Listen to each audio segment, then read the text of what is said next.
Okay, so today I'm going to be doing a recommendation video to my subscribers for specific prompts. I did one of these before, link it up there and down in the description if you missed it. But basically I posted on Instagram asking people for prompts for specific books that they're looking for. I scrolled through, picked several, and I'm going to try to give you recommendations based on what people are looking for. I really enjoyed doing that video last time, and you guys seem to enjoy it a lot. I got a lot of comments asking me to do another one of these, so we're gonna do it, and here we go. Okay, so the first request is for a book that makes them smile and teary, bittersweet but not sad. And I think Little Women fits that really well. It's well known, but it's just such a heartwarming, I love it. Contemporary romance set in Europe somewhere. My first thought is Love and Gelato. It does suffer from insta-love, but also the setting and exploring Italy is over half the charm of this sweet little story. Also, I've Got Your Number, I think takes place in England, but it's a really, really cute romance. My husband wanted a service manual for a 95 Jeep Cherokee. There you go, weirdo. A book I can throw at a home intruder and it would likely knock them unconscious. All these troll questions. Get me out of a reading slump / motivates me to finish. So for me, when I'm in a reading slump, I immediately will go for a favorite of mine and just reread that. Or if you're not in the mood for a reread or you don't like rereading, another great option is to go to an author that you trust, that you know won't let you down, and read one of their books that you haven't read yet. Or a lot of times what works for me is to pick out a short book that's really hyped, ideally, again, by an author that you already trust, but it's fine if it's not, but a book that's already been recommended to you a lot and you think you're gonna like, but is on the shorter side. Sometimes just getting a great book that I can get through quickly will help me get kind of in the groove again. This person wants a book that makes them fear for the character's fate. I really loved Rage of Dragons for this. I felt like the stakes were really high, and Tao was constantly failing to the point that when the stakes got really high, I wasn't sure if he was going to fail or succeed, and I really, really enjoyed that feeling.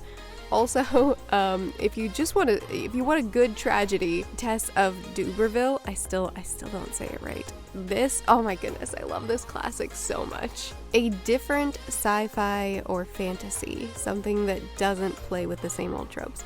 Children of Time is the weirdest book I've read in a while, the most different sci-fi I've ever read. I think it'll fit. This person wants a palate cleanser, so I recently discovered Murderbot, which is a series, and the first 4 are novellas, so they're just really short, quick stories.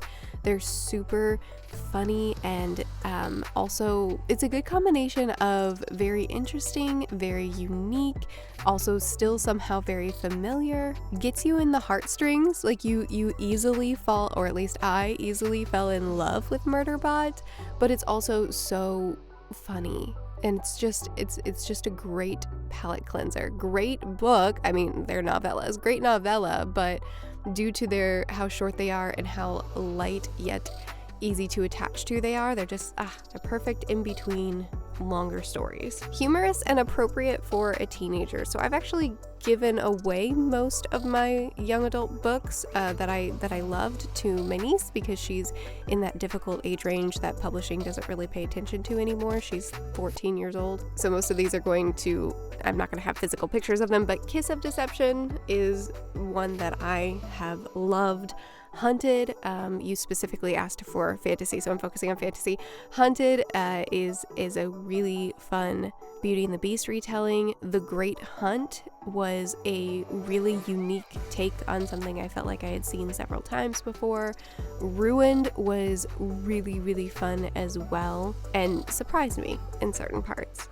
This person wants creepy vibes, so I'm rating this as environmental creepy, like it seeps into your bones, not jump scare or like what's behind me kind of creepy. So creepy vibes. We've got Lovecraft, Poe, Rebecca, Pet Cemetery, The Yellow Wallpaper. These are all ones that just surrounded me with their creepy vibes. A book that blurs the lines between good and evil.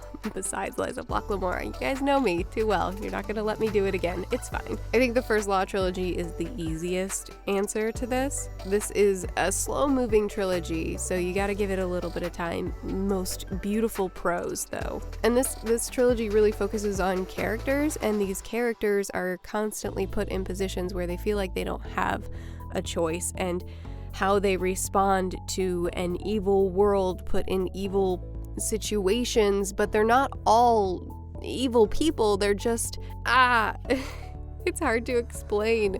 I mean, some of these people are truly terrible. It's a great book for making you root for people who you don't agree with anything they're doing. This person wants to be entertained, broken, destroyed, and ruined, which is a weird request, but I'm probably a good person to ask for this. And every morning the way home gets longer and longer is the obvious answer. I think that it's heartwarming and sweet and beautiful and wonderful, but so heartbreaking. Also, pick up any old tragedy and you'll get there. Wuthering Heights, Tess again. Count of Monte Cristo probably doesn't fit in this, but I had to work Count of Monte Cristo into this video, and it sort of fits a little. Childhood friends turned lovers without creepiness. On the Fence is my obvious answer. I love this book so much. Also, Love in Other Words, I thought did this really well, with too big of a twist that kind of messed it up for me, but other than that, it did this really well. Entry book into thrillers. For a young adult thriller, I really loved Don't Look Back. For adult, Little Secrets, but honestly, I don't really think you need an entry book into thrillers. I think thrillers is a genre that you can just dive into. It's not a hard genre to get into. A good transition from YA to adult books.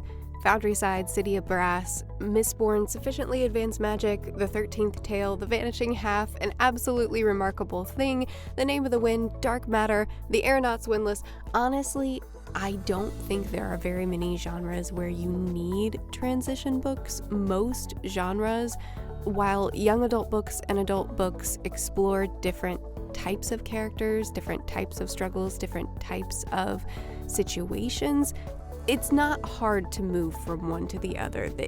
It's an easy transition to make. I think the only genre that can be difficult is fantasy, because YA and adult fantasy are very, very different. And I have a video to help you with that. I have a video dedicated to good transition books. I usually try to point out books that are good transition books because I know that there is a big gap in this one genre, and I can make another video. I can make an updated video on good transition books because I've read plenty more since that last one. But I think most genres that you're wanting to transition, if you primarily read young adult and you want to read more adult, I would say just go for it. Just books that you've heard are good, because for the most part, it's really not a hard transition to make. This person wants something that is like Chronicles of Narnia. I think Wayward Children, the Wayward Children series, is perfect for this. It's portal doorways taking them into other worlds. Each book focuses on a different portal world, different characters.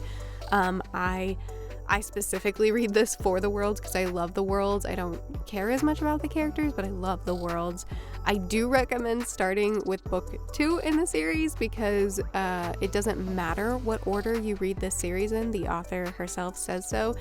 And books 1 and 2, the ending of book 1 spoils the ending of book 2, and the ending of book 2 spoils the ending of book 1. So either way, you're going to get spoiled for one of the books in the series, and I personally think that book 2 is a million times better than book 1, so I wish I had read them in that order so that I wouldn't have been spoiled for that ending. Has an amazing group of side characters. Everyone is well developed. I think The Vanishing Half is the perfect book for this. Also, The Outsiders is great. Books that confuse the heck out of me, but in a good way. My friend, may I introduce you to the Broken Earth Trilogy. This series, it's so confusing and weird in the beginning, but layered with tons and tons of intrigue, and I don't think I've ever been so satisfied when things finally start clicking into place as I was with this one. Also, if you want something easier, because the Broken Earth trilogy is difficult to get into if it's not exactly your jam. If you want something easier that is oddly formatted and a little bit confusing and then it all clicks together and it feels really good, A Study in Scarlet is great for that. Good intro into horror. A recent read for me was Mexican Gothic. I also think Pet Sematary is a really good start. And the last question that I'm going to do for this video is a good mix of sci-fi and fantasy elements. Again, I'm going to direct you to the Broken Earth trilogy because it's completely it's a fantasy world that's completely surrounded in science. But also there's an entire subgenre called sci-fantasy, and there's tons of books in the sci-fantasy genre, so I would say just Google the top sci-fantasy books and you'll be golden. Okay, so those are the books that we talked about in this video. Be sure to chat with me about any of them that you plan on picking up now, and if you have any specific requests, feel free to put them in the comments, and I'm sure other commenters will be thrilled to help you out. I post videos every Sunday, Tuesday, Thursday, and Saturday. I'll see you guys again soon. Bye.